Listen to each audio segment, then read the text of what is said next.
국민 라디오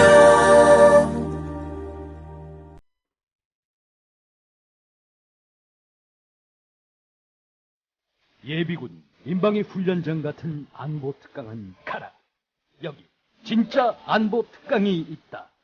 김종대, 정욱식의 진짜 안보.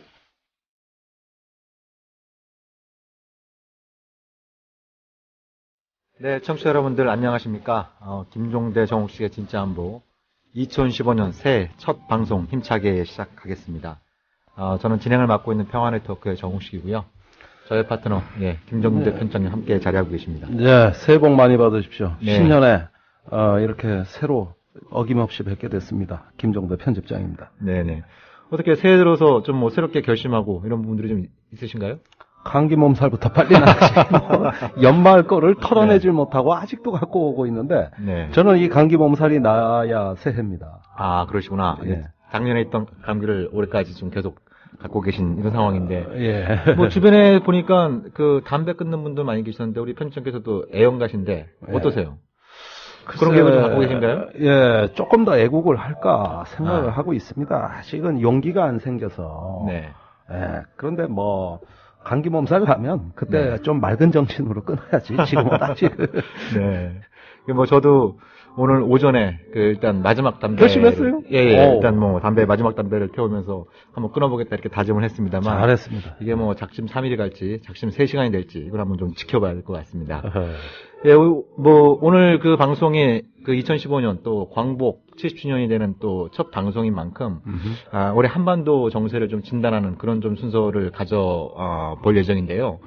그 사실 뭐 한반도 정세, 남북 관계라고 하는 게 좀 일종의 뭐 장님 코끼리 만지기 수준 아니겠습니까?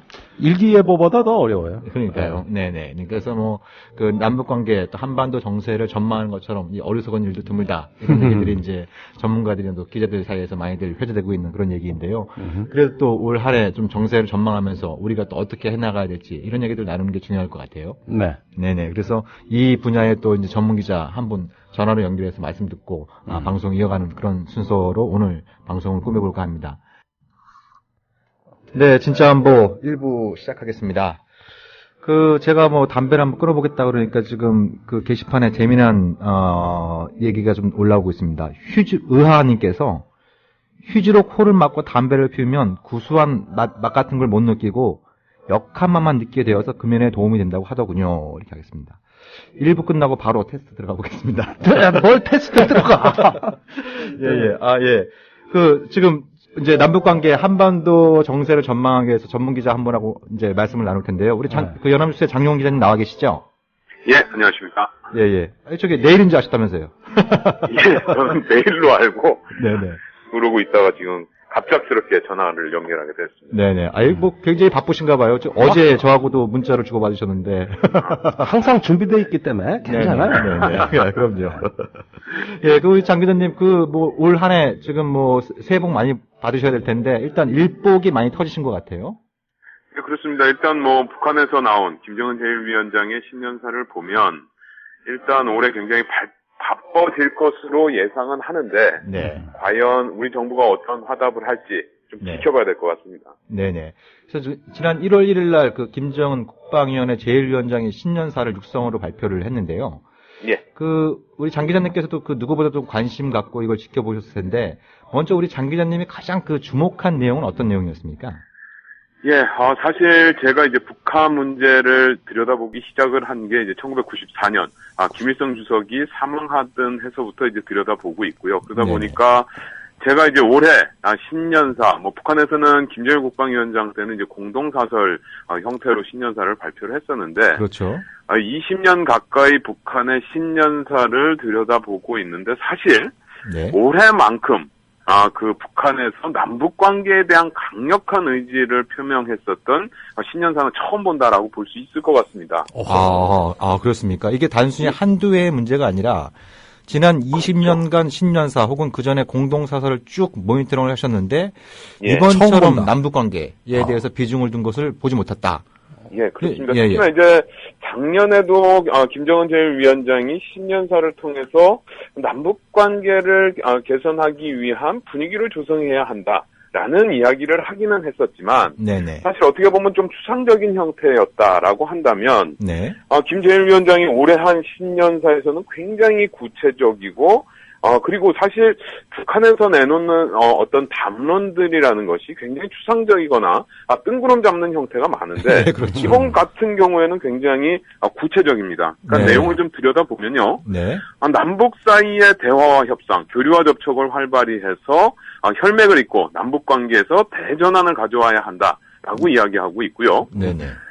또 뿐만 아니라 남한 당국이 진실로 대화를 통해서 남북 관계를 개선하려는 입장이라면 중단된 고위급 접촉도 재개할 수 있고 부문별 회담도 할 수 있다라고 이야기했을 뿐만 아니라 여기서 한 걸음 더 나갑니다. 그래서 분위기와 환경이 마련되는 데 따라서 최고위급 회담도 못할 이유가 없다라고 네네. 밝혔는데 그러니까 북한에서 이 최고위급 회담이다라고 하는 것은 사실상 정상회담을 의미한다라고 볼 수 있을 것 같고요. 그렇죠. 네. 그런 측면에서 보면 어쨌든 이번 올해 있었던 김정은 제1위원장의 신년사는 남북관계와 관련해서 굉장히 파격적인 입장을 담고 있다라고 평가할 수 있을 것 같습니다. 네. 그 북한의 지도자가 공동사설이나 신년사를 통해서 그 최고위급 회담, 즉 남북 정상회담을 공개적으로 언급한 적이 있었습니까? 이전까지는 전혀 없었습니다. 그러니까는 방금 전에도 말씀드렸던 것처럼 북한의 신년사, 공동사설, 이런 북한의 공식 담론에 담기는 어떤 이야기들이라는 것이 이렇게 구체적으로 무엇을 하겠다라고 언급하는 경우가 사실 이번이 어떻게 보면 처음이라고 해도 과언이 아니고요. 특히나 이렇게 정상회담을 의미하는 고위급 회담을 언급한 것 자체가 이번이 처음이라고 할 수 있겠습니다. 자, 그러면 그 배경과 의도가 좀 궁금해지는데요. 그러니까 뭐 올해가 뭐 분단 70년이라고 하는 그런 어떤 역사적인 의미도 있습니다만 왜 올해 유독 남북관계회담 비중을 대폭적으로 높이고 특히 정상회담까지 언급을 했는지 그 배경과 의도는 좀 어디에 있다고 보십니까? 예, 일단 북한이 이렇게 남북관계를 좀 풀어보겠다라는 생각을 가지는 것은 비단 올해의 구상만은 아니라고 저는 보는데요. 네. 작년에도 김정은 제1위원장이 앞에서 이야기했던 것처럼 신년사에서 남북관계 개선 분위기를 만들어야 한다, 조성해 나가야 한다라는 입장을 밝혔었습니다. 결국 김정은 제1위원장의 입장에서는 어쨌든 김정일 국방위원장이 사망하고 난 뒤에 권력을 승계받았고 어쨌든 새로운 정치 권력이 출범을 해서 이제 4년차를 맞이하고 있고요.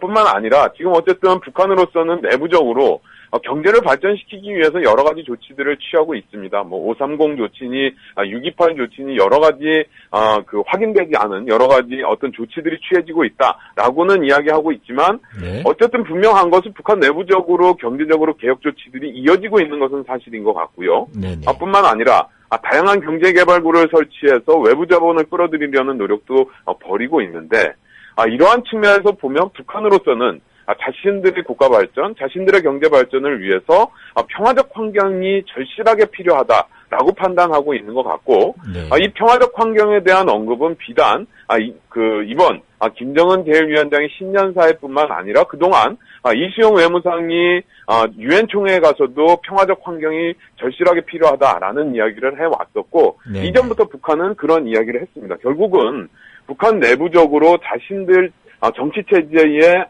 안정성을 확보하고 안정적인 경제 발전을 위해서 평화적 환경이 필요하고 이를 위해서 남북관계 개선이 절실하다라는 판단을 하고 있는 것으로 봐야 할 것 같습니다. 네. 근데 지금 그 북한의 신년사를 보면은 남북관계 개선 의지를 좀 강하게 밝히는 동시에 여러 가지 여기에 이제 조건을 걸고 있지 않습니까? 그것이 뭐 반드시 뭐 전제 조건이다라고 우리가 표현할 필요는 없겠습니다만 예를 들어서 이제 그 한미 합동 군사훈련의 문제라든지 비방 중상의 문제 그리고 뭐 흡수 통일을 의미하는 제도 통일의 문제 이런 부분들을 언급을 했단 말이죠. 예. 그래서 지금 장 기자님께서 보시기에는 이런 북한이 제시한 그 세 가지 조건이 뭐 기존의 원칙적인 입장을 되풀이한 수준인지 아니면 정말 남북 대화가 본격화되기 위해서는 이런 사전 조치들이 먼저 취해져야 된다고 하는 일종의 전제 조건을 내세운 것으로 보시는 건지 그 부분도 좀 지적해 주시면 좋을 것 같은데요. 예, 중요한 것은 과연 우리 정부가 어떤 의지를 표명하느냐가 중요할 것 같습니다. 물론 북한이 이러한 한미합동 군사연습의 중지라든가 비방의 중지라든가 뭐 제도 흡수 통일을 의미하는 제도 통일을 포기하라든가 뭐 이런 전제 조건을 언급하고는 있지만 네. 우리 정부가 어떠한 태도를 보이느냐에 따라서 이런 전제 조건은 한순간에 허물어질 수도 있는 내용들이다라고 봐야 될 것 같은데 네. 그러니까 과거 김대중 정부 시절에도 북한이 그 남북 간의 대화를 언급을 하면서 뭐 여러 가지 이야기를 했습니다. 국가보안법을 폐지해야 한다는 이야기도 했었고, 네. 그리고 뭐 다른 군사훈련을 하지 말아야 한다, 콘크리트 장벽을 제거해야만 한다라고 하는 예, 것들을 네. 마치 전제 조건처럼 이야기를 하기는 했었지만 그럼에도 불구하고 김대중 정부가 당시에 뭔가 남북 관계를 풀고 남북 대화를 하고 대화를 통해서 화해와 협력을 추진해 나가겠다라는 의지를 꾸준히 북한에 보내면서 이러한 존재 조건이 성사되지, 그러니까 어느 정도 충족되지 않았음에도 불구하고 남북 대화는 이루어졌다. 그러한 측면에서 보면 지금 과연 우리 정부가 어떠한 판단을 하고 북한에 어떠한 신호를 보낼 것이냐, 이 문제가 굉장히 중요하다라고 할 수 있을 것 같습니다. 네. 역시 그 남북관계 전문 기자답게 아주 중요한 부분을 지적을 해주셨습니다. 이제 북한이 얘기한 부분들을 그걸 뭐 전제 조건이다라고 간주를 해버리면 정말 남북관계를 풀어가기 어렵겠지만 그렇죠. 북한의 그런 언술책에 대해서 우리가 좀 유연하고 예. 이제 좀 관계 개선을 풀겠다라고 하는 그런 의지가 잘 전달이 되면 이것이 걸림돌이 되지 않을 수 있다라고 하는 그런 어떤 취지의 말씀인 것 같은데요. 네네. 그렇다고 한다면 지금 북한의 신년사에 대해서 지금 그 남측 정부에서는 좀 어떤 반응들이 좀 나오고 있습니까? 작년 예, 같은 경우에는 뭐 그 위장평화 공세다, 진정성이 없다 이런 얘기들이 나오지 않았었습니까? 올해는 좀 달라지는 것 같은데 좀 어떻습니까? 예, 그렇습니다. 일단은 처음에, 그러니까는 통일부에서 첫 반응을 보인 거 보면은, 좀 신년사에 대해서 조금 부정적으로 평가하는 것 아니냐라는, 그 분석도 제기가 됐었습니다. 왜냐하면, 당시에 통일부, 그러니까는 1일 오전에, 북한에서 신년사가 발표가 됐고, 그리고 통일부에서 오후 한 2시쯤 해서 입장을 표명을 했는데, 네. 거기에서 보면 뭐 이런저런 이야기 할 것 없이 우리가 제의했었던 통준위 차원의 회담이나 빨리 답을 달라라는 네네. 입장을 표시를 해서 북한은 신년사에 대해서 부정적으로 평가하는 것 아니냐라는 이야기가 나왔었는데, 근데 곧바로 오후 한 대여섯 시쯤 해서 류길재 통일부 장관이 기자들에게 간단한 브리핑을 했습니다. 네. 거기서 우리 정부는 회담의 형식에 구애받지 않고 북한과 대화할 용의가 있다라는 입장을 표시했습니다. 네. 아마도 통일부를 넘어선 정부 차원의 논의가, 그러니까 북한의 신년사에 대한 논의가 있었던 것 같고, 일단 거기에 대해서 북한이 이야기한 김정은 제1위원장이 신년사에서 이야기한 대남 정책 방향에 대해서 비교적 긍정적인 평가를 내린 것 아닌가. 그러고 나서 그 통일부 장관의 언술이 바뀌었다라고 볼 수 있는 부분이 아닐까라고 할 수 있겠습니다. 네. 지금 그 장 기자님께서도 지적을 해주셨는데요. 요즘 그 6일째 장관님이 좀 많이 등장하고 계세요. 그러니까 네. 제 기억엔 작년이었나요? 그 이제 남북 관계도 안 좋고 정부 내에서도 통일부 입지가 많이 줄면서 6일째 장관께서 술 한잔 하시고 이제 나는 핫바지 같다. 내가 핫바지냐 뭐 이런 또 이제 푸념도 하셨는데 네. 그 작년 말 올해 초에 이제 6일째 장관이 많이 등장하고 계시는데 이건 전반적으로 어떤 그 6일째 장관이 정부 내 입지가 좀 강화되고 예. 이것이 어떤 정부의 대북 정책에 약간의 어떤 좀 유연해지는 이런 어떤 좀 신호로 우리가 해석할 수 있을까요? 어떻게 보십니까? 일단 그렇게 보기는 좀 어려울 것 같습니다. 왜냐하면 북한에서 그러니까 우리 쪽에서 북한에 제의한 연말에 제의한 회담의 행태를 보면 네. 일단 통일부가 대북 정책의 전면에 나서고 있지 못한 모습을 보이고 있습니다. 네. 그러니까 이번 연말에 우리 쪽에서 제의한 것이 통일준비위원회와 북측과의 당국 간 대화를 하자라고 이야기를 했는데, 사실 통일준비위원회는 어떻게 보면 반관반민 성격의 기구임에도 불구하고 그렇죠. 우리 정부가 이 기구를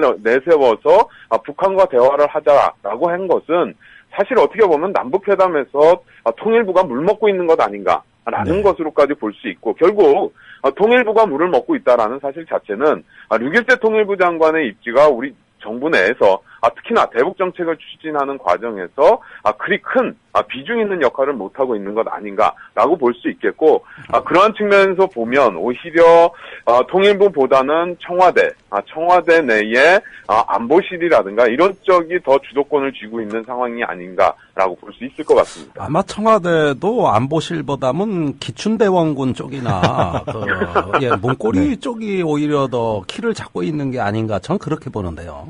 예, 뭐 그럴 수도 있죠. 특히나 그쪽에 어떤 의중을 받들어서 뭐 안보실이 움직인다거나 이런 형태로 움직여질 가능성도 충분히 있다라고 하죠. 최근에 NSC 상임위에서도 그 안보실장보다는 그 비서실장 그 발언권이 더 세다는 얘기는 제가 여러 차례 듣고 있습니다. 그러니까 NSC의 예, 대통령 비서실장이 들어가는 배석하기 게 좀 시작한 것도 참 이상하긴 특이한 하죠. 현상이고, 예. 그리고 이제 청와대 부속실의 비서관 한 명이 대통령의 대외 그 정책 관련된 메시지를 관리하고 이런 부분도 굉장히 좀 과거와는 달라진 양상인 것 같은데요. 네. 우리가 뭐 그런 구중궁궐에서 어떤 일이 벌어지고 있는지 그건 또 정확히 알 수 없는 부분이 있는 것 같고요. 알 수 없는 부분이죠. 그렇죠. 북한만 어려운 게 아니라 우리 청와대도 알 수 없긴 매한가지예요. 예. 그러니까요. 근데 지금 또 공교롭게도 남북한이 이제 조심스럽게 정말 살얼음 판을 걷듯이 대화를 모색하고 있는 이 와중에 미국에서 이제 추가적인 대북 제재가 발표가 됐단 말이죠. 네. 그래서 이것이 이제 남북 관계를 비롯한 한반도 정세에 어떤 영향을 줄 것이냐. 이거 굉장히 이제 초미의 관심사로 부상하고 있는데 우리 장 기자님께서는 이걸 좀 어떻게 보고 계십니까? 예, 일단 미국 쪽에서 이번에 내놓은 북한에 대한 대북 제재 조치, 특히나 이제 정찰총국과 연계되어 있는 일부 경제기구와 그리고 인물들에 대한 제재 조치라는 것은 일단 미국 내 수순 밟기, 그러니까 오바마 대통령이 비례적 대응을 천명을 해놓은 상황이기 때문에, 그리고 소니 픽처스사에 대한 해킹이 정찰총국을 중심으로 한 북한의 해킹이다라고 단정 짓고 있는 미국 정부의 입장에서 보면 이러한 조치를 취할 수밖에 없었다. 결국 이거는 남북 관계를 고려하기보다는 미국 내에 오바마 대통령이 자신의 정치적 입지 그리고 자신의 정치적 행보에 따라서 이러한 조치를 취했다라고 볼 수 있을 것 같고, 특히나 지금 쿠바와의 관계 정상화를 공식적으로 선언한 이후에 이것에 대한 반발 여론도 미국 내에 많기 때문에 그렇죠. 이런 것들을 무마하기 위한 조치로 봐야 될 것 같고요. 과연 그러면 이러한 미국의 조치라는 것이 남북 관계에 어떠한 영향을 미칠 것인가?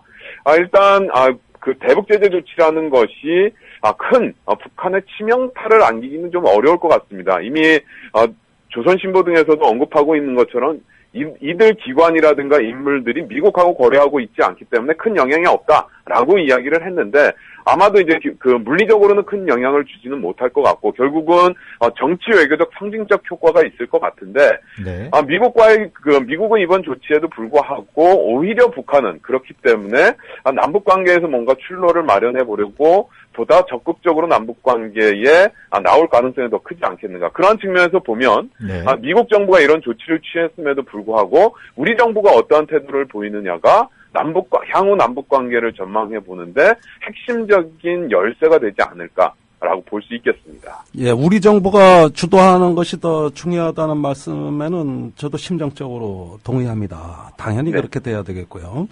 근데 새누리당에서는 그 제재가 들어가자마자 남북 관계 개선에 미국의 제재 조치가 상당한 걸림돌이 됐다는 표현들이 나오기 시작했어요.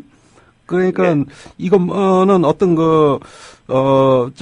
우리가 북미 관계하고 남북 관계가 선순환되기 어렵다는 게 이제 국내 불안 심리가 집권 여당에서부터 이래 확산되는 걸 보면은 우리가 너무 그동안에 미국 눈치만 보는 어떤 마음의 습관 때문에 또 그렇죠. 미국에 이렇게 한미 공조가 중시하다는 어떤 도그마가 존재하기 때문에 당연히 사람들은 미국이 제재하는데 우리가 어떻게 남북 관계 개선을 하겠냐.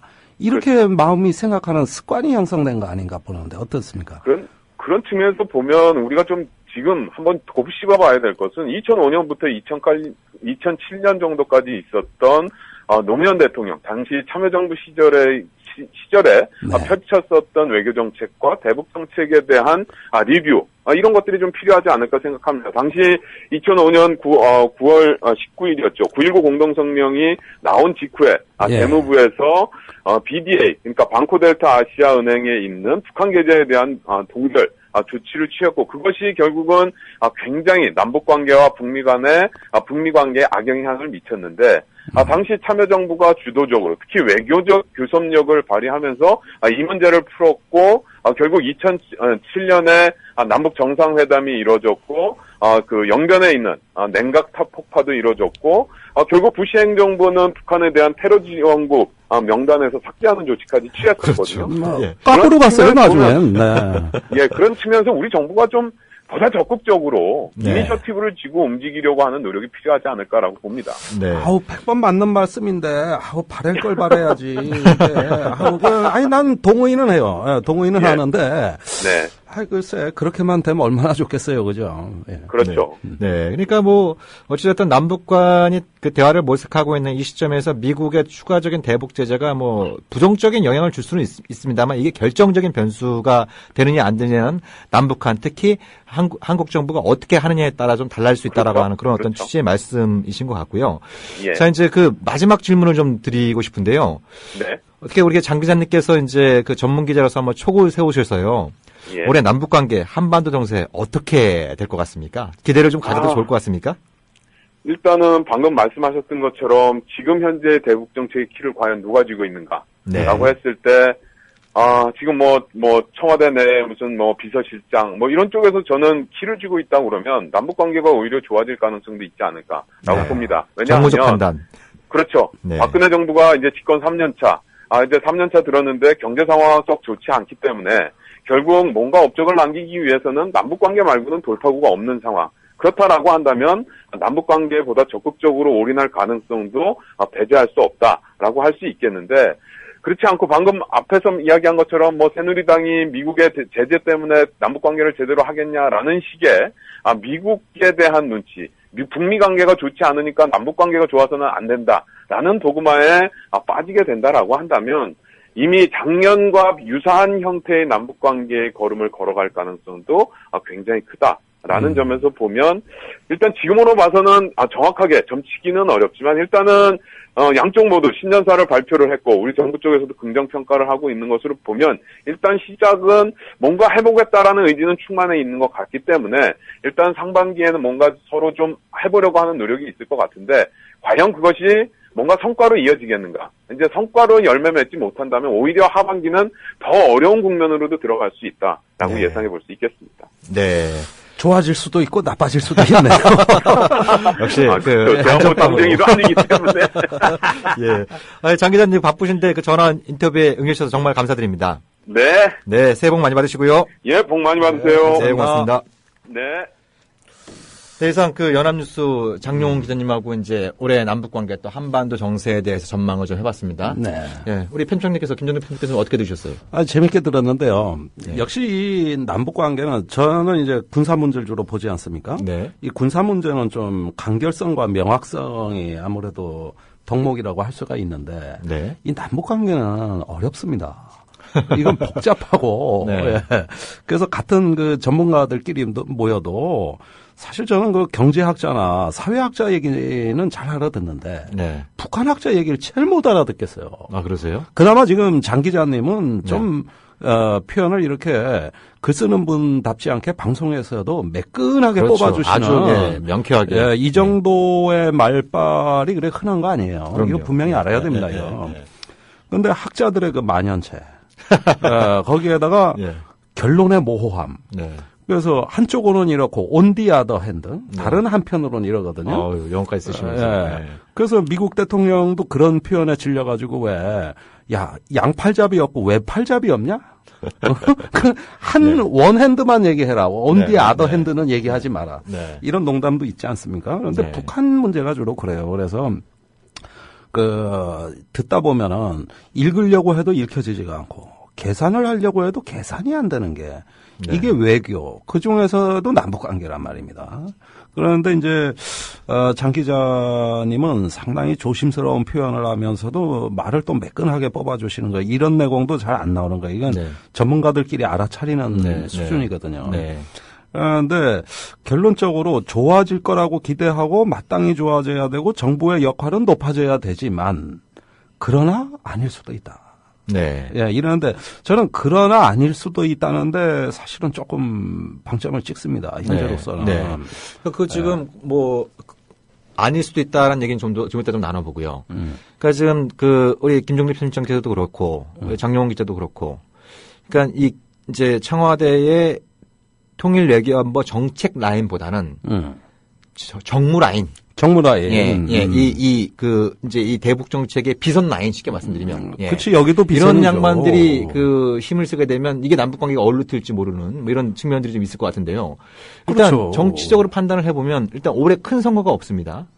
그러니까 그렇죠. 풍을 일으켜야 되는 어떤 정치적인 수요 자체는 작년이나 그 전보다는 좀 감소한 측면이 있고, 동시에 뭔가 좀 경제 사정도 굉장히 어렵고 정치적으로도 계속 지지율이 떨어지고 있는 이런 상황이니까 뭔가 좀 국면 전환을 해야 된다라고 하는 어떤 정치적인 필요는 좀 많이 느낄 수 있는 그런 상태에 있지 않습니까? 지금 박근혜 정부가? 근데 이제 박근혜 정부나 이런 이명박근혜 정부죠. 그런데 박근혜 정부는 이전에 이명박 정부보다 이 색깔론을 통치 기제로 삼는 경향이 더욱더 노골화된 정권입니다. 사실 이건 분명히 아셔야 돼요. 그렇죠. 이명박 정부는 한때 잘 풀려고 하다가 안 되면 돌아섰단 말입니다. 그런데 박근혜 정부는 일관성이 있어요. 제가 보기에 굉장히 또 본인이 제일 좋아하는 말이 원칙과 일관성 아닙니까? 그 점에서 난 일관성이 있다고. 일관성 있게 종북몰이를 하고 있죠. 종북몰이를 하고 있다. 그리고 국제시장의 애국가의 기립장면하는 거 그것만 봐도 감동을 받는 대통령 아니에요? 사실은 그건 웃기라고 넣은 장면인데 얼마나 일관성이 있습니까? 어떤 초지일관 국가, 애국가, 또 헌법과 국가 정체성 이것을 모든 어떤 존재 의미로 내세우고 있는 양반인데 종북몰이나 이런 경우도 MB 때 같이 잔수로서가 아니라 이건 일관되게 해온 거거든요. 박근혜 정부에서. 그리고 전국 전환의 수요라는 것은 주로 선거도 있겠습니다만은 작년에 특히 북풍몰이가 심했던 것은 선거 시점이 아니고 선거와 무관하게 그 전에 국정원 간첩 증거 조작이 있었을 때였어요. 이때가 종북몰이가 아주 심했던 거지. 막상 지방선거 때는 그만 못했습니다. 북한 4차 핵실험 무인기 문제 다 끄집어낸 게 언젠가 자세히 보십시오. 3, 4월이에요. 3, 4월. 4월 초에 뭐가 있었습니까? 국정원 간첩 증거 조작. 이래가지고 북풍몰이 써먹으니까 세월호는 또 북풍으로 덮지도 못했던 사건입니다. 그 다음에 지방선거는 돈으로 덮은 거예요. 개발폭탄, 경기부양, 최경환 노미스로 덮은 거거든요. 강남 4구 막 이런 말이 그렇죠. 있었죠. 그런데 간첩 조작은 이거는 뭘로도 덮을 수가 없었어요. 오직 북한 정복몰이밖에 없었고, 그 다음에 이제 또 정권이 어떤 식의 어떤 위기가 있을 때 그걸 탈출구로 본다면 굳이 선거가 아니라도 얼마든지 가동이 될 수가 있습니다. 그리고 지금은 정윤의 국정농단 의혹이 지금 이대로 꺼질 것 같지가 않아요. 지금 야당이 특검 요구하는 거 말입니다. 사실 요즘 야당이 아무리 무능하다 그래도 일단 저 얘기 나오는 거 겁나는 거예요. 특검 얘기 나오는 거 보면 겁나는 얘기거든요. 별로 새누리당은 겁 안 내는 것 같은데요? 아니, 제가 한 가지 오늘 일화를 맞아요. 제가 오늘 한겨레 신문에 실론을 하나 쓴 게 있는데 보통 쓰면은 그냥 잘 봤다 안 하고 문자 몇 번 오는 정도인데 오늘 아침에 전화 많이 받았어요. 갑질 어쩌고저쩌고 쓰신 거 같은데. 아니, 검찰을 박근혜 개라고 썼다고. 그랬는데 사실 다 하는 얘기 아닙니까, 우리끼리? 그래가지고 우리끼리는 다 그냥 그렇겠지 이러고 넘어가. 근데 꼭 실제로 지금 권력에 마지못해 개가 돼서 사는 사람들이 다 전화가 오더라고. 그러니까 좀 권력의 개가 됐다라고 하는 건 이제 정부에 있거나 언론에 있거나 이런 분들이, 그러니까 이제 이 김종대 편집장과의 어떤 친분을 갖고 있는 분들인데 이런 어떤 칼럼 때문에 자신들한테 좀 불이익이지 않을까 이런 좀 그것도 있고 반은 나를 걱정하는 거 걱정해줄 필요가 없는데 왜 저러지? 왜 저러지? 이런 건데, 자, 이런 식의 어떤 정윤회 사건 같은 충격파가 정권 내부에서는 어느 정도 지금 관리를 하고 있다 그러지만 사실 내상이라는 게 있는 겁니다. 거기에서 오는 외상후 스트레스 장애라는 게 있는 거예요. 그런 것이 뭡니까? 영린을 건드리는 사건인데 이게. 그러다 보면 특검 이런 얘기 나오고 아침에 그냥 종편부터 또 비록 우리가 비판하지만 YTN 같은 이런 언론부터 해가지고 나와서 다 떠드는데 형식적인 균형이라도 맞춰놓으면 거기서 특검 얘기가 안 나올 것이고 그다음에 친야 성향의 사람들이 그 얘기 하다 보면 아니 올해 들어와가지고 이것처럼 대통령의 면을 깎아먹고 지지율 잠식한 사건이 어디 있습니까? 작년 연말부터 시작해서. 그러니까 바로 그런 이유 때문에 어떤 좀 남북 관계의 국면 전환을 모색할 수도 있다. 뭐 그런 어떤 전망들이 나오는데 사실 뭐 그건 좀 두고 봐야 될 아니 문제인 것 그런 같고요. 국면 전환용이 있고 반대로 악화시켜서 그렇죠. 되는 국면 전환도 있는 거죠. 남북 관계라고 하는 게 일종의 양날의 칼이기 때문에 그게 어느 방향으로 갈지는 사실 지금 예단할 수 없는 문제이고 그것이 뭐 사람을 해치는 그런 방향이 아니라 정말 사람을 먹고 살 수 있게 좀 그 한반도 주민들이 좀 좋은 먹거리를 만들 수 있는 그런 형태의 어떤 칼질이 되기 위해서는 국민들의 감시 활동 이런 것들이 어느 때보다 중요한 이런 측면도 있는 거죠. 있는 거죠. 네네. 그래서 어떤 국면 전환용이라도 좋은 쪽으로 마음을 쓴다면 네. 우리가 그걸로 박근혜 대통령의 정치적 위신을 강화한다는데 반대할 생각 전혀 없습니다. 네. 당연히 외교에서 성과 올려가지고 대통령 지지율 높아지고 인기 얻는 게 왜 나쁘다는 거야? 그러니까요. 네. 그게 왜 나쁘는 거예요? 오히려 그거는 그런 논리를 비판하는 거는 박근혜 대통령이 옛날 한나라당 대표 시절에 그때 그 남북 정상회담을 노무현 대통령이 추진하니까 저거 정권 재창출 음모라 그러면서 정권 말기에 무슨 정상회담이냐고 아주 폄하하고 비난했던 그런 논리가 있지 않습니까? 우리는 그런 짓 안 한다 이거지. 그때 한나라당 얘기는 그거였어요. 정권 말기에 정권 재창출하려고 꼼수 쓰는 게 정상회담이다. 이래가지고 그걸 아주 정치적으로 격화시켰고 그런 관성이 이명박 정부 들어와가지고 과거에 통일부 그때 없애버리려고 그러고 노무현 대통령의 외교안보 정책은 다 부정해버리는 관성으로 작동이 됐던 겁니다 이게. 그럼 그 이전에 대통령 선거 전부터 나왔던 거거든요. 그도 모자라서 박근혜 정부는 탄생할 때 NLL 논쟁을 또 들고 일어나가지고 2007년에도 써먹고 2012년에도 써먹고 이 정부의 외교안보 정책 두들겨 패는 재미로 선거 치렀다고 해도 관이 아닌 정권이에요. 그런 관성은 하루아침에 쉽게 사라지지가 않죠. 이건 조직에 깊숙이 내장된 하나의 체질이자 유전자가 됐는데 이런 정권에서 갑자기 착한 맘을 먹는다. 아니 불가능하진 않겠지만 왠지 내가 어색해서 말이지. 그렇죠. 근데 어떤 그 사람 마음속이라고 하는 게 또 사람 관계라고 하는 게 정해진 건 아니지 않습니까? 아니죠. 사람과의 만남을 통해서 어떤 화학 작용을 일으킬지는 또 아무도 모르는 문제이기 때문에 우리가 예단할 필요는 없겠습니다만 아무튼 그 우려가 되는 것은 이 종북몰이가 해가 바뀌어도 여전히 기승을 부리고 있다. 지금 그 청취자분 한 분께서 이제 NJ 지부장이라고 하신 분이 뉴스를 하나 올려주셨습니다만 종북 콘서트 논란 신은미 씨 책 재미동 바줌마 북한에 가다 문체부 우수 문학도서에서 선정 취소되다 이런 어떤 기사를 또 올리셨어요.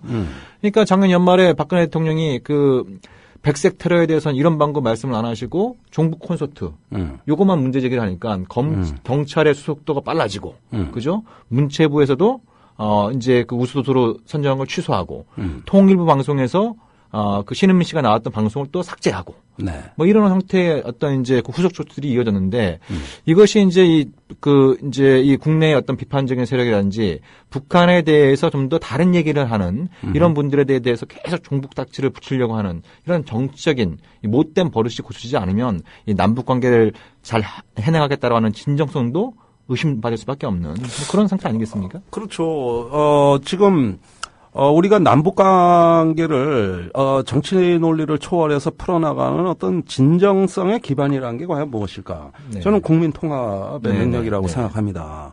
근데 같은 국민도 수직적인 서열 구조에서 줄 세우고 처벌하고 차별하는 그러면서 어떤 국가를 갖다가 하나의 어떤 그 권위적 위계 질서로 이렇게 그 재조직화하겠다는 게 난 이 정부의 이념이라고 보는데, 그런 어떤 그 자기 국민을 통합하지 못하고 포용하지 못하면서 과연 북한의 주민을까지도 고려한 하나의 어떤 원대한 어떤 통일의 비전과 또 어떤 그 협력의 정신을 구현할 수가 있는가. 이것이 준비가 안 된 상태에서의 대북 접촉이라는 게 무엇을 의미하는 것인가에 대해서 전 우선 의문을 던지고 싶습니다. 사실 지금 이 2014년에 국가가 매우 아팠습니다. 말하자면 어떤 신음했죠. 신음하면서 통곡하고 고통스러워했던 게 작년 한 해 우리 대한민국이고 더 이상 나빠질 수가 없었습니다. 사실 2015년에 소망이 있다면 더 나빠지지 않기를 바란다는 거예요. 이게 좋아지는 거나 마찬가지입니다. 계속 나빠져 왔어요. 그런데 그런 어떤 그 서열, 차별, 이런 어떤 그 남자로 얘기하자면 형님 문화. 이걸 지금 여성 대통령이 하고 있는 거란 말입니다. 그런데 이런 상황에서 과연 어떤 어떤 북한과의 어떤 그 협력, 그걸 넘어서 어떤 국정의 지표에 나와 있는 그대로 평화통일 기반 구축이라고 하는 이런 단계까지 남북 관계가 진입을 하려면 지금 우리가 갖고 있는 사고와 개념과 발상과 문제 해결 방식을 바꿔야 됩니다. 그렇죠. 그거는 따뜻하고 관용 있는, 그러면서 존중하는 리더십이 돼야 돼요.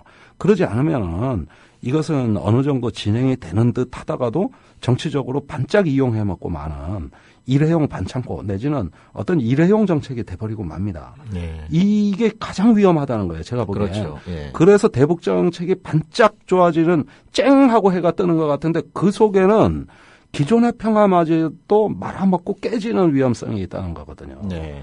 그게 제일 위험한 거예요. 외교를 장난으로 하는 거죠. 네. 이랬을 때 그것이 어쩌면 긴장을 더 고조시키고 또 그러다가 어떤 더 큰 어떤 불행을 불러와가지고 혹시라도 한반도에 어떤 또 다른 어떤 창극이나 불행을 초래한다면 그거 얼마나 그 불행한 일입니까? 네, 그렇죠. 그 절대로 해서는 안 되는 일이란 말이에요. 단기적인 이게. 목적, 편협한 어떤 정치적인 목적 이런 거를 가지고 남북 관계를 이용하려고 했다가 하는 것이 뭐 일순간 좋아질 수도 있습니다만 그 좋아진 일순간 좋아졌던 관계가 더 나쁜 관계를 잉태할 수 있다라고 하는 이런 부분들을 좀 청와대에서 유념할 필요가 있지 않을까 하는 생각이 들고요. 맞습니다. 오늘 제가 나오기 전에 보니까 굉장히 좀 재미난 뉴스가 나와 있어요. 그 대북 삐라살포 있지 않습니까? 네. 여기에 대해서 법원에서 판결이 나왔는데 당국이 국민들의 안전을 네. 보호하기 위해서 삐라살포를 제지하는 것은 적법하다. 이런 어떤 결정이 나왔고 여기에 대해서 정부는 표현의 자유, 그러니까 삐라살포는 표현의 자유이기 때문에 그걸 원칙적으로 막을 수는 없지만 법원의 판단을 또 존중한다. 이렇게 이제 정부 결정이 나왔어요. 네. 예, 그렇죠. 그러니까 on the one hand가 또 이제 또 바로 또 나오는 거죠. 네. 한편으로 이렇지만 다른 한편은 이렇다. 식의 이제 그런 입장인 건데요. 그러니까 이게 지금 정부의 입장이 미묘하게 바뀌고 있는 것 같기는 해요. 예. 그러니까 워딩 자체 우리가 말 한마디 한마디에 울고 웃을 필요는 없겠습니다만 작년에 비해서 특히 작년 연말부터 북한에 대한 어떤 메시지가 조금씩 바뀌고 있는 거는 좀 분명하고 삐라살포 문제에 대해서도 이제 원칙적인 입장은 밝혔습니다만 법원의 판단을 존중하겠다라고 하는 것은 상황에 따라서는 삐라살포 활동을 제지할 수 있다라고 하는 그런 어떤 이제 메시지를 던진 셈인 거죠. 네. 이거는 이제 국내 삐라살포 단체한테 보는 것도 있지만 북한한테도 보내는 신호의 의미가 있는. 그러니까 우리는 이 정도로 좀 성의를 보일 의사를 갖고 있다. 그러니까 더 이상 삐라 문제 가지고 고위국회담, 남북회담 못하겠다 이런 얘기 하지 마라. 이런 어떤 좀 알려가는 그런 과정인 것 같아요. 결국은 박근혜 정부가 해야 될 일을 지금 법원이 대신해주고 있는 거 아닙니까? 그러니까 얼마나 고맙겠습니까? 예.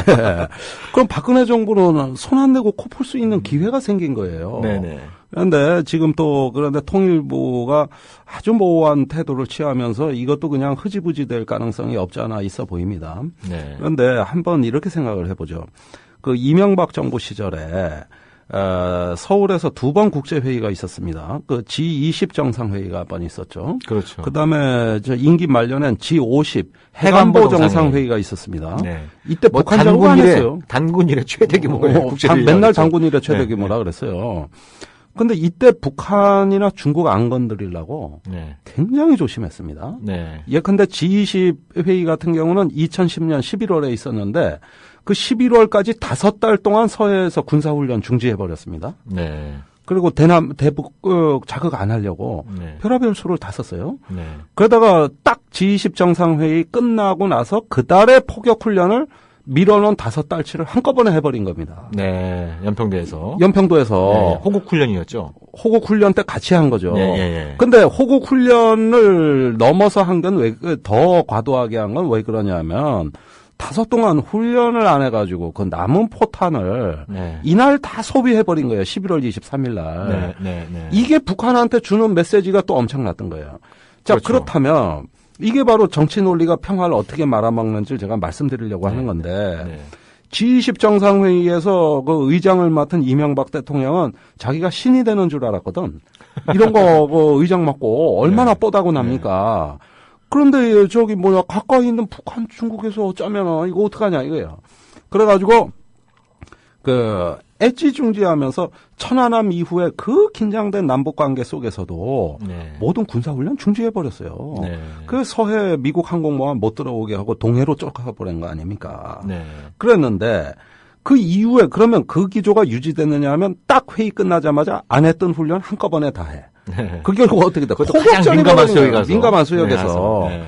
원칙 없는 대북 관리가 이런 겁니다. 한때 네. 북한하고 잘해보려고 했던 거예요. 네. 그런데 그거는 정치적 계산이 들어갔던 겁니다. 네. 그것이 평화를 지켰느냐? 평화를 가장 악랄하게 파괴했습니다. 네.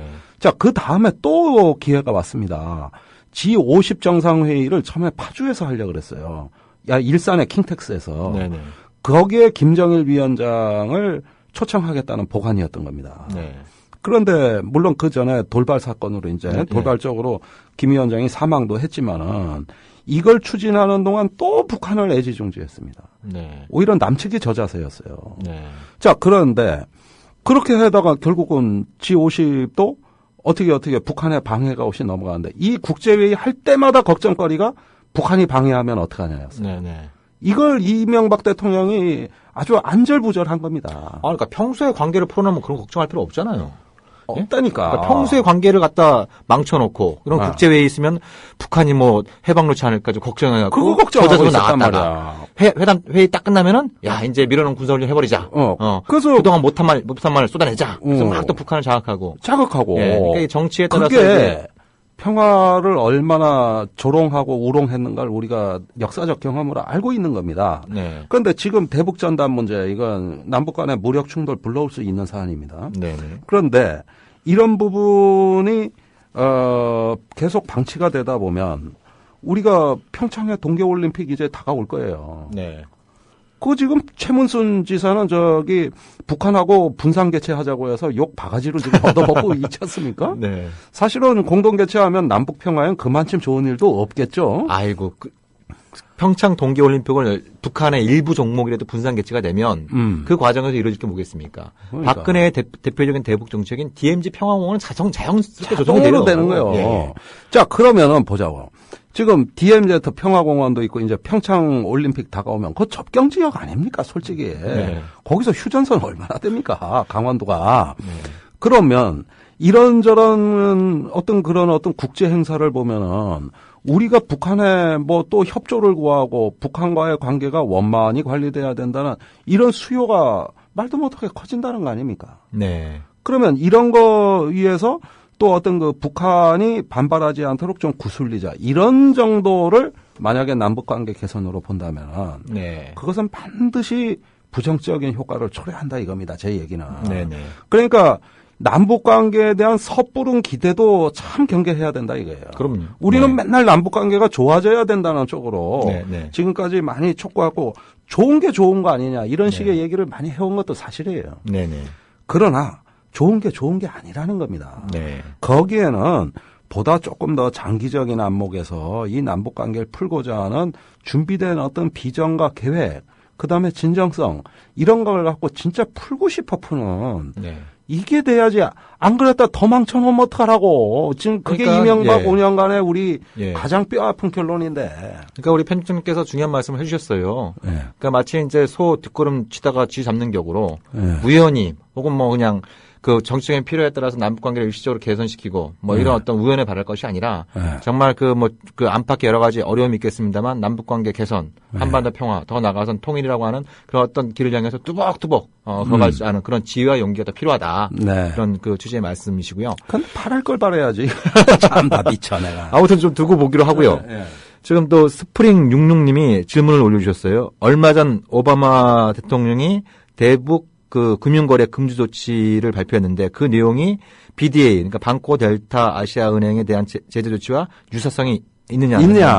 좋은 질문이시네. 주셨는데 그 짧게 말씀을 좀 드리면 BDA 그러니까 방코 델타 아시아 제재 같은 경우에는 일단 그건 뭐 네오콘이 주도를 했었고 당시 네오콘이 주도를 했었고 이게 이번 조치하고 결정적으로 큰 차이가 있는 점은 그때는 2,400만 달러의 북한 돈이 BDA에 묶였습니다. 그러니까 우리나라 돈 하면 240억 원 정도 되는 거죠. 큰 돈이었어요. 그러니까 현금이 이제 이 BDA 계좌에 묶여가지고 이 계좌를 동결하는 바람에 북한이 그걸 인출을 못했습니다. 그렇죠. 예. 네. 그래서 나중에 크리스토퍼 힐이 내가 돈만 있으면 그 돈을 내 개인 돈으로 주고 싶다. 북한이 그걸 육지회담 재개 조건으로 삼았으니까 막 그런 얘기들이 나올 정도로 이제 북한이 그 자기의 돈이 묶인 거에 대해서 민감한 반응을 보였다고 한다면 이번에 오바마 대통령이 그 발표한 그 금융 제재 조치 같은 경우에는 앞으로 있을 수도 있는 걸 갖다 미리 차단하겠다라는 의미입니다. 그러니까 네. 북한의 그 정찰 총국과 2개의 기업 그리고 10명의 개인에 대한 제재 조치는 지금 미국이나 이 사람들이 다른 그 해외 은행과 거래하고 있는 게 없기 때문에 네. 이번 제재 조치를 통해서 북한 돈이 또 옛날 BDA처럼 묶일 리는 없는 것이죠. 그렇죠. 예, 그런 어떤 그 부분에 대해서 좀 차이가 있는 부분이고 그리고 또 하나 이제 그 중요한 그 이제 차이점은 이거에 대한 어떤 이제 그 북한의 반응입니다. 예. 현재까지는 이제 그 미국이 2005년 9.19 공동성명 직후에 BDA 제재를 가했을 때 북한은 바로 이것은 미국의 적대시 정책을 처리할 의사가 없다는 것을 명백하게 보여준 것이다. 네. 그래서 육지회담 보이콧하고 이듬해 미사일 쏘고 핵실험까지 가고 그러지 네. 않았습니까? 그렇죠. 이번 같은 경우에는 그 북한의 반응을 보면은 현재까지는 미국의 그 제재 조치에 대해서 비난은 하고 있지만 과거 같으면 뭐 물리적으로 보복하겠다. 혹은 뭐 핵실험하겠다. 로켓 쏘겠다. 뭐 이런 얘기들을 동원했을 텐데 이번에는 그런 얘기들이 없습니다. 없어요. 예. 그래서 이번엔 북한이 상당히 좀 그 절제된 반응을 보이고 있다. 그런 부분들이 좀 차이점인 것 같고요. 네. 그 말씀이 나온 김에 좀 더 좀 그 짚어볼 부분은 굉장히 흥미로운 현상이 그 벌어지고 있습니다. 적어도 미국 내에서 대북 정책을 관련해서는 초당적인 협력이 이루어지고 있습니다. 초당적인.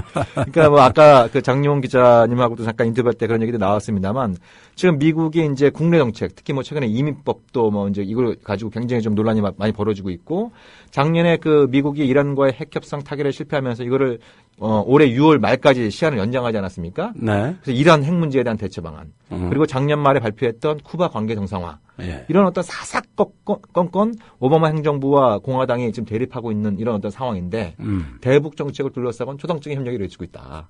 예. 그게 뭐 좋은 방향이면 뭐 저희가 쌍수를 들고 환영을 하겠습니다만 네. 강경한 방향으로 가고 있다.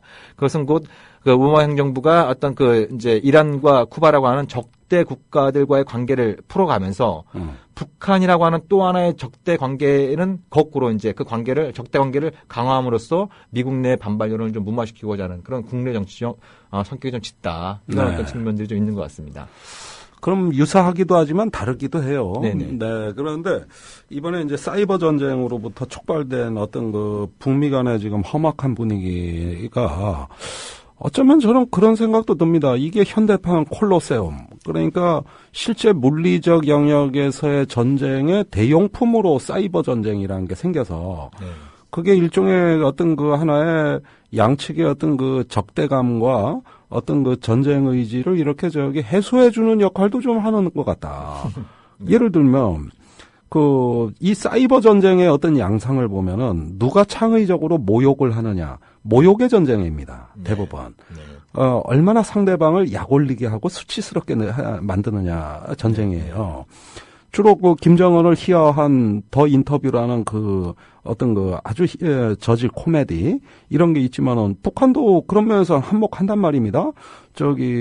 오바마를 뭐 잡종 원숭이, 아프리카에서 진화가 덜 된 사실 뭐 어쩌고 다른 저쩌고. 나라 지도자 욕하는 걸 따지면 북한이 올림픽 금메달감이죠. 금메달감이지 사실은. 그러다 보니까 모욕의 전쟁이 돼가지고 실제 물리적인 영역에서 주먹으로 치고받을 걸 말로 지금 치고받음으로써 어느 정도 좀 해소되는 측면도 있는 것 같다는 생각이 들어요. 이게 아직 물리적인 영역으로는 안 나왔다고 봐야 되겠고 이번에 행정명령에 의한 제재라는 것도 그런 점에서 아까 장 기자 얘기도 그렇게 효과는 크지 않다. 이것이 당장 북미 관계를 변경시키고 변형할 만한 이런 정도의 어떤 그 실질적 의미는 아니다. 이렇게 얘기했다면은 그러면 9.19 공동성명 직후에 BDA 사태와는 다소 좀 다르다고 봐야 되겠어요. 그러니까 이제 관건은 앞으로일 것 같아요. 이제 오바마 대통령이 그 행정명령을 발동을 하면서 네. 강조했던 것이 이것이 첫 조치라고 얘기를 했거든요. 첫 조치. 그러니까 상황에 따라서는 추가적인 조치가 나올 수 있다는 의미이고 그리고 지금 공화당에서는 북한을 테러 지역국으로 재지정하기 위한 그런 어떤 지금 논의가 지금 급물살을 타고 있고요.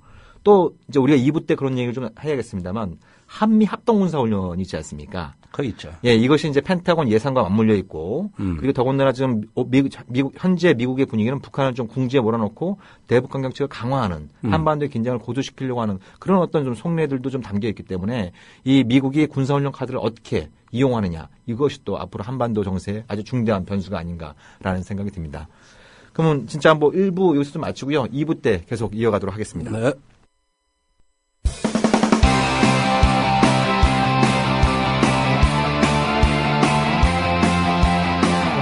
지금 여러분께서는 군사전문지 디펜스 플러스의 김종대 편집장과 평화네트워크 정욱식 대표가 진행하는 국민라디오 김종대 정욱식의 진짜 안보를 듣고 계십니다. 이 방송은 매주 수요일 낮 4시부터 5시 반까지 국민라디오를 통해 가장 먼저 청취하실 수 있고 팟캐스트 포털 팟빵에서 다시 들으실 수 있습니다.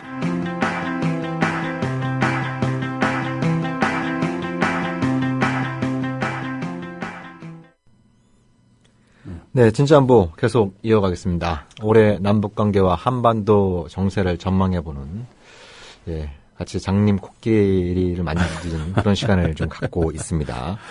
자, 우리가 일부 막바지 한미합동 군사훈련 얘기를 좀 하다 말았는데요. 네. 뭐 예전에도 그랬습니다만 올해 김정은 위원장의 신년사를 봐도 역시 그 한미합동 군사훈련에 대한 비중을 상당히 많이 두고 있는 걸 확인할 수 있어요. 네. 네. 근데 이 부분 관련해서 그 또 이제 군사 전문가시니까 이 한미합동 군사훈련 어떻게 좀 슬기롭게 좀 대처해야 될까요? 자, 이게 어느새 이 한미 합동 훈련이라는 게 이제 누구도 건드릴 수 없는 성역이 돼 버렸습니다. 네. 우리가 그 군사 훈련이라고 하는 건 말 그대로 뭐 2월 달에 해도 되고 6월 달에 해도 되고 8월 달에 해도 되고 상관없는 거예요. 네. 그런데 2월 달에 이제 키리졸브 훈련도 이것도 아주 고정으로 탁 말뚝처럼 박혀버린 거지만 8월에 또 프리덤 가디언 군사연습 예. 있습니다. 근데 그게 왜 8월이냐? 6월 달에 주한미군 인사이동이 있기 때문에 그 새로 오는 장교들이 예. 전쟁정을 숙달하는 게 그게 을지 훈련 기간에 벌어지는 그 프리덤 가디언 훈련이에요. 아무것도 아니거든요. 네. 그래서 그 2달간의 공백을 메우겠다 이거죠. 인사이동 되면은 여기 처음 부임하는 장교들 어리버리 할 거 아닙니까? 네. 그 훈련을 통해서 업무에 적응하는 거거든요. 자, 그런 정도 필요가 8월에 하는 것에 전부고, 그 다음에 키 리졸브 훈련도 이것도 문제인 것이, 이제 조금 늦추면은 농민들 파종기가 옵니다. 그러다 보면은 이 동절기에 어느 정도 그 훈련을 할 수 있는 적절한 시점을 찾다 보니까 거기에 갖다 뺏긴 거예요. 네. 그래서 옛날에도 2월 말 3월 초였어요, 원래. 네. 과거에 팀 스프리트 훈련도 언제 했느냐? 3월에 했습니다. 네. 그때가 이제 대민 피해를 적게 줄 수 있는 마지막 시기였을 뿐인 거예요.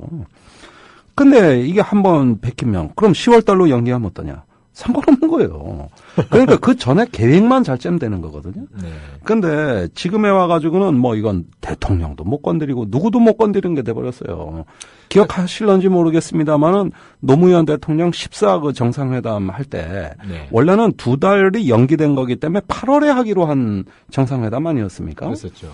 그런데 그때 을지 프리덤 가디언하고 일정이 겹쳤다고. 네. 그럼 대통령 정상회담 하러 가는데 한 달 늦춰서 하면 뭐가 어떻습니까? 못 옮겼어요. 네. 못 옮겼습니다. 아, 그랬었죠. 예. 이건 대통령 안위에도 영향을 줄 수 있는 건데. 네. 그게 이렇게 성역이 됐다. 네. 이게 이데올로기가 돼버린 거거든요. 그 군사훈련의 어떤 중요성이라는 거는 어디까지나 정치적 필요에 의해서 조정 가능한 것이 원래 군사훈련인데 네. 우리나라는 정치적 필요라는 거는 그건 그거고 누가 감히 군사훈련을 건드려 이렇게 오히려 군사훈련에 종속되어 있는 느낌마저 드는 거죠. 예. 군사훈련을 위한 정치가 돼버렸다 이겁니다. 예. 그러니 이런 부분들도 남북관계에 따라 탄력적으로 얼마든지 조정해야 할 수 있는 건데 이걸 한 대통령이 딱 노태우 대통령 한 명이에요. 그랬죠. 북한과의 어떤 관계 개선을 위해서 팀 스프리트 훈련 폐지한 거 아닙니까?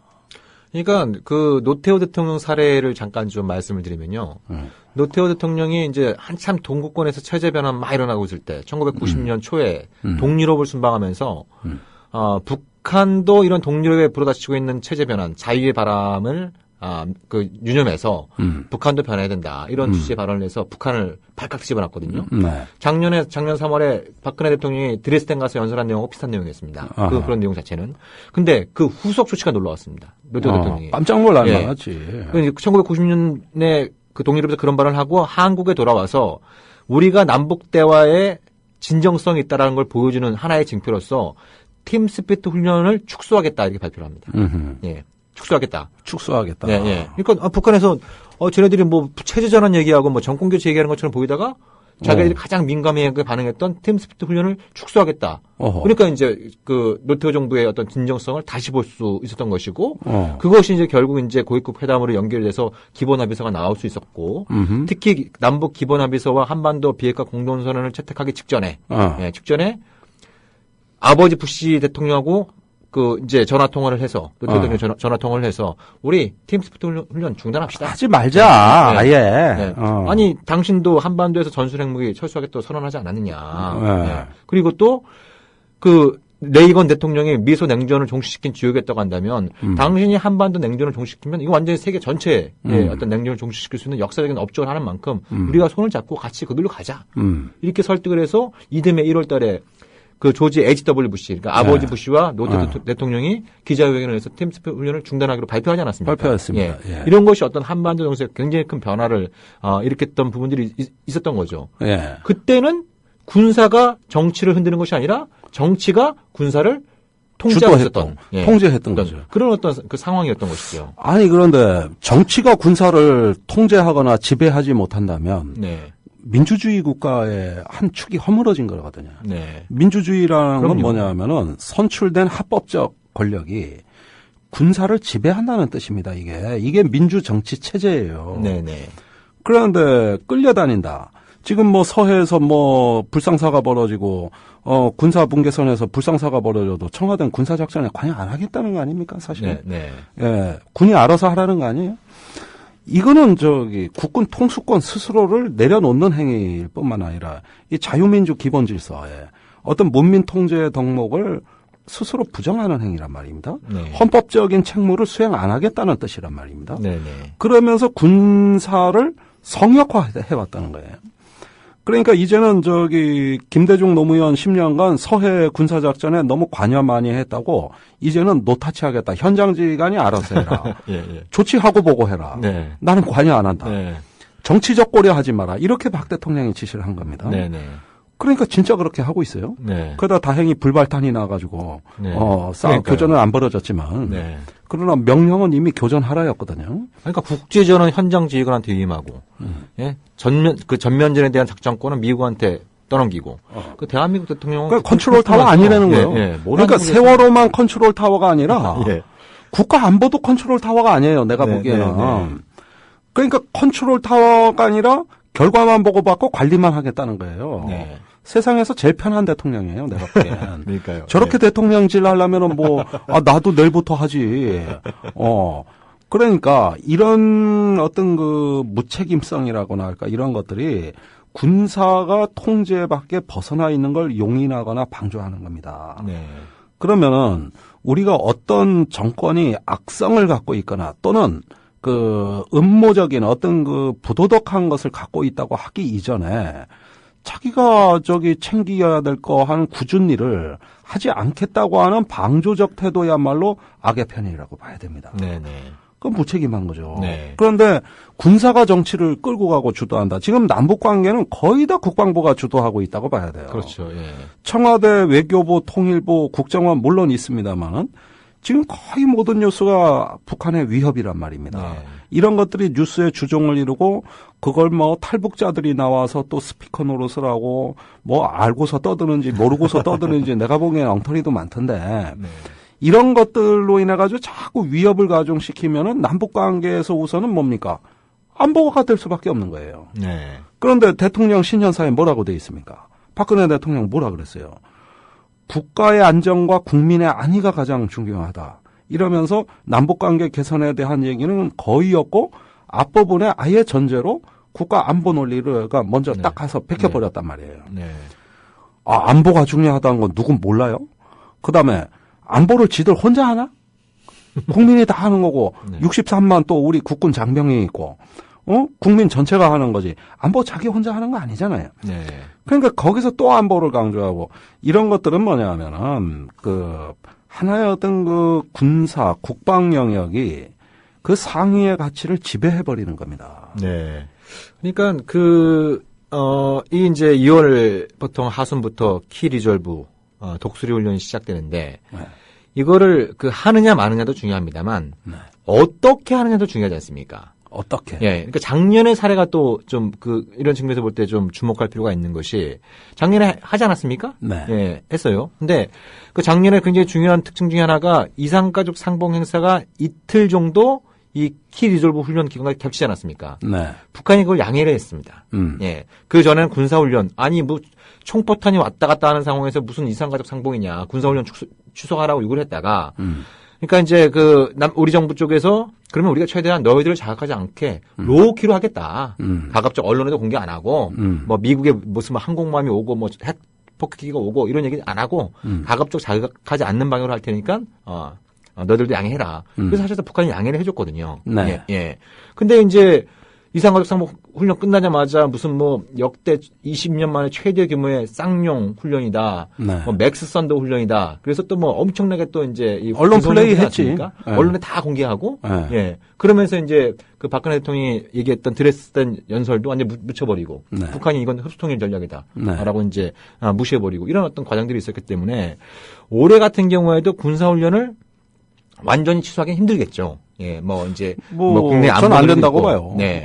하더라도 좀 지혜롭게 하자. 예, 그러니까 북한이 최근 몇 년 동안 문제 삼고 있는 게, 핵 추진 항공모함, 핵 잠수함, 특히 전략 핵 폭격기, B2, B52, 이런 어떤 전략 핵폭기가 와서 모의 핵공격 훈련하고 하는 거, 이걸 굉장히 이제 민감하게 반응하고 있지 않습니까? 그렇죠. 근데 이 정도는 좀 한미 간의 협의를 통해서 조정 가능한 것이 아니냐라는 생각이 드는 거죠. 말이죠.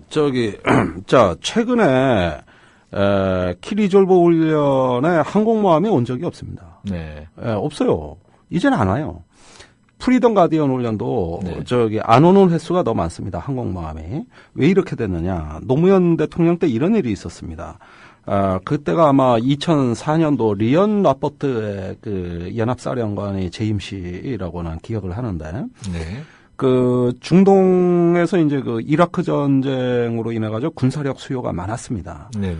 그때 한국으로 오기로 된 항공모함이 중동으로 가는 걸로 계획이 변경되니까 라포테 사령관이 바로 본국에 전화했습니다. 펜타곤에. 네. 그러면 다른 항공모함 보내쇼.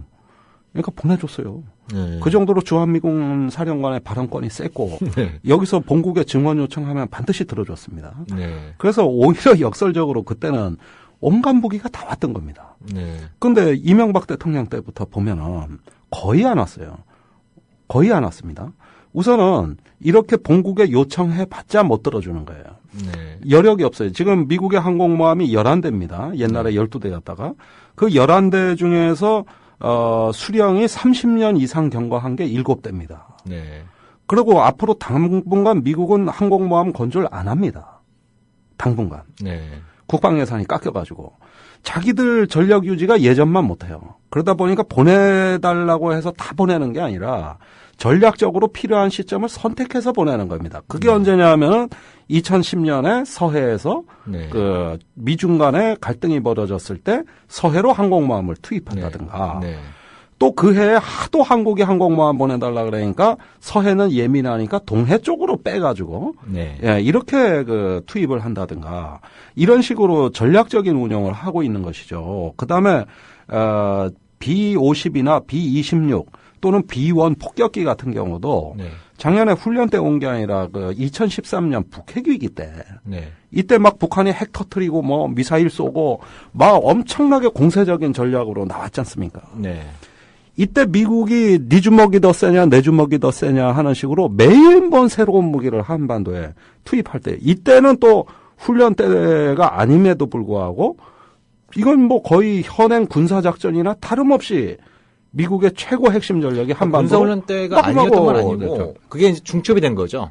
중첩은 됐는데. 중첩이 됐던 부분이고 그래서 이제 미국이 그 작년 2월 5일 날도 B-51을 보냈었죠. 그러니까 그 금강산에서 그 남북 그 이산가족 실무 접촉이 진행되는 그 와중에 미국이 B-52 전폭기를 보내가지고 또 그 사실이 드러나면서 그 이산가족 상봉이 무산될 뻔한 그런 어떤 그 사례도 있었습니다. 그래서 아무튼 지금 시점에서 중요한 거는 군사훈련을 안 하면 제일 좋겠습니다만 그게 어렵다면 작년에 사례를 좀 참고해서 최대한 로우키를 유지하는 방향으로 가고 그리고 괜히 핵 타격수단 이런 것들만 이제 그 반입해가지고 불필요하게 북한을 자극하지 않는 그런 형태로 이제 군사훈련을 한다고 한다면 저는 북한이 어느 정도 일정 정도 양해하고 넘어갈 수 있다.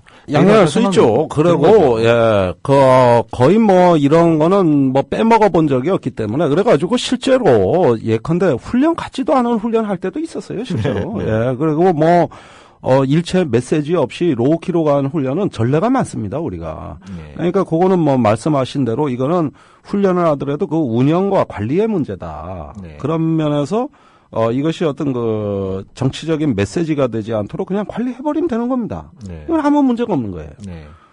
그런데 이걸 통해 가지고 꼭 어떤 그 북한에 대해서 어떤 사상 최대 상륙 작전 훈련을 한다, 북한 급변 사태 연습을 한다, 뭘 한다 이런 식으로 새로운 걸 자꾸 집어넣고 마치 대단한 것처럼 뿌려대는 거죠. 뿌려대는 거. 네. 이걸 대북 심리전으로 써먹는 거예요. 이렇게 되면은 결국은 별거 아닌 훈련도 별것의 훈련이 되는 거죠. 그렇죠. 예. 그러니까 보기 나름이라고 말씀을 드릴 수가 있겠어요. 네. 근데 이게 또 이제 군사훈련이 좀 골치 아픈 것 중에 하나가 이게 미국 국방예산 심의기간을 겹쳐요. 네.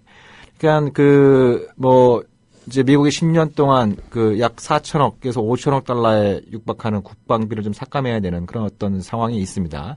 그럼에도 불구하고 전 세계 국방비 한 50% 가까이를 차지하고 있는 그런 상황입니다만 아무튼 그 펜타곤의 기본 입장은 다른 지역은 몰라도 아시아 태평양 지역에서 전력 증강은 계속 이루어져야 된다. 라는 입장을 줄곧 밝히고 있고 지금 그 입장을 가장 강력하게 얘기해왔던 애시턴 카터가 국방장관으로 좀 기용된 상태에 있습니다.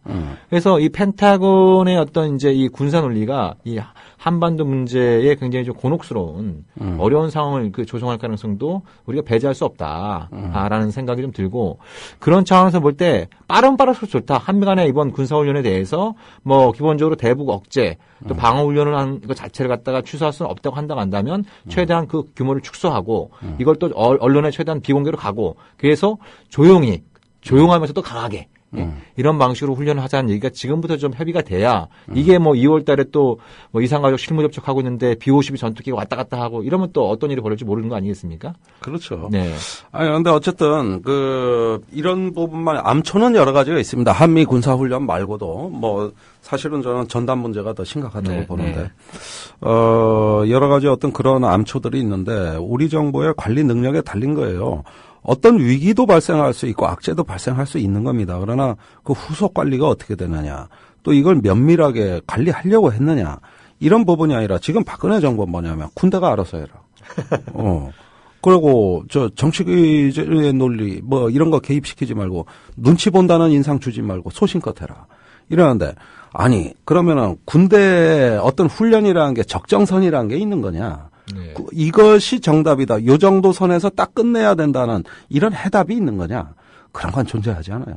네. 군대는 자기의 어떤 조직의 목적상 뭐든 크게 벌리고 뭐든 예산을 많이 따올 수 있고 무엇이든 자기의 위신을 높일 수 있는 거라면 다 하는 거예요. 네. 그건 정치적인 거하고 아무 관계가 없는 조직의 속성이란 말입니다. 네. 이 사람들이 왜 하라는데 안 합니까? 당연히 멍석 깔아준 만큼 노는 것이죠. 그러지 그런 부분들에 대해서 다른 걸 군대에 기대하면 안 됩니다. 인천의 아시안게임에 북한 특사 왔다 간 지 사흘 뒤에 북한 함정 격파사격 지시 내리고 거기서 교전 벌어져 사람 많이 죽을 뻔했어요. 그건 못해서 안달이었는데 그런데 거기에 어떤 정치 논리가 있습니까? 오히려 그 반대의 정치 논리가 있죠.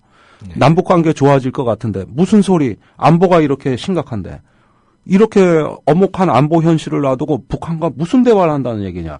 오히려 이런 부분을 뭘 보여줄 수 있는 정치. 네. 이건 군대가 하는 정치란 말입니다. 네. 그래서 뭐 그런 또 공교롭게도 이번에 이제 국방백서가 또 나오지 않았습니까? 네. 거기에 보면은 북한이 뭐 병력도 늘고 무기체가 좀 많이 늘고 않는 게 없어요 거의. 예, 거의 않는 게 없는. 맨날 늘어. 줄어드는 건 없어요. 도대체 뭐 북한은 뭐 알라딘의 램프가 있는 것도 아니고 뭐 국방비가 남한의 30분의 1에 불과하다는데 도대체 돈이 어디 있어 그 많은 무기들을 다 늘리는지 모르겠어요. 그 최근에 어떤 그 보수지의 그 군사 전문 기자 하나가 네. 자기 회사 매체의 지면에는 차마 못 쓰고 네. 자기 블로그에다가 네. 5번 연재를 해가지고 네. 북한의 그 제2경제 즉 네. 국방 군수 산업이 네. 네. 완전 올수도비다. 네. 네. 그래가지고 우리 저런 북한의 실상을 보고 북한에 대한 어떤 공복증, 네. 중국이 뭐 축구 때문에 공한증에 걸리듯이 네, 네, 우리가 네. 공복증. 북한에 대한 공복증에 걸려가지고 네. 완전히 안보가 휘청거리고 있다고 해서 폭로하는 글을 썼어요. 그 재미나네요. 아주 읽어볼 네, 만합니다. 네, 네, 네, 5회에 걸쳐 연재되어 있습니다. 네네. 그러니까 북한의 공식 국방비 외에 북한이 이렇게 대규모의 군사를 유지할 수 있었던 게 이른바 제2경제위원회. 제2경제위원회. 이제 이 군사 경제 쪽을 국방위원회 소속이에요. 네네. 예. 네. 근데 이게 이제 김정은 체제 들어서 이게 내각 쪽으로 많이 가고 있다. 이런 얘기는 이제 그전부터 있었는데 네. 요것도 한번 면밀히 한번 좀 우리가 살펴볼 필요가 있지 않나. 그렇죠. 이런 생각이 북한이 듭니다. 해외에서 첨단 무기 구입을 못하지 않습니까? 그러니까요. 거의 다 자체 생산이에요. 네. 그런데 제2경제가 완전히 파산 붕괴라서 네. 못 만들어낸다는 거예요, 지금. 그러니까 그 못 만들어낸다는 얘기하고 거야. 지금 국방부에서 발표한 2014년 국방백서에서 북한의 거의 모든 무기체가 다 늘어났다. 이거 사이에 도대체 그 진실은 어디에 아니, 있는지. 그 갭이 어느 정도냐 하면은, 네. 아니, 이거는 물리학의 법칙이 다르다니까?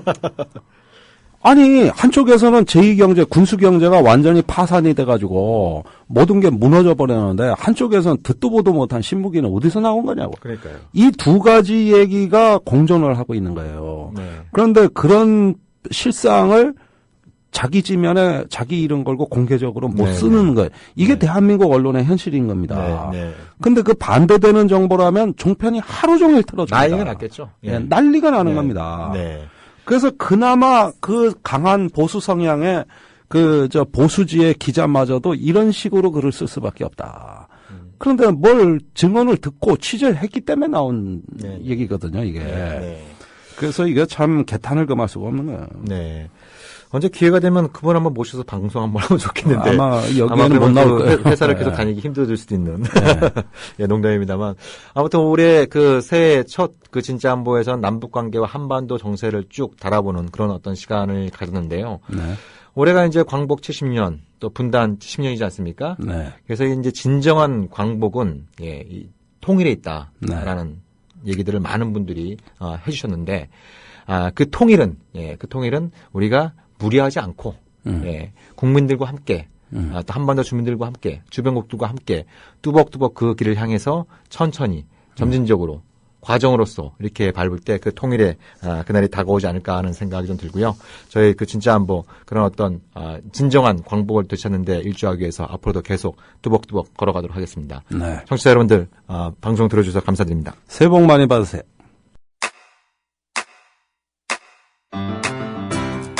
국민 라디오 지지하는 4가지 방법 아시나요?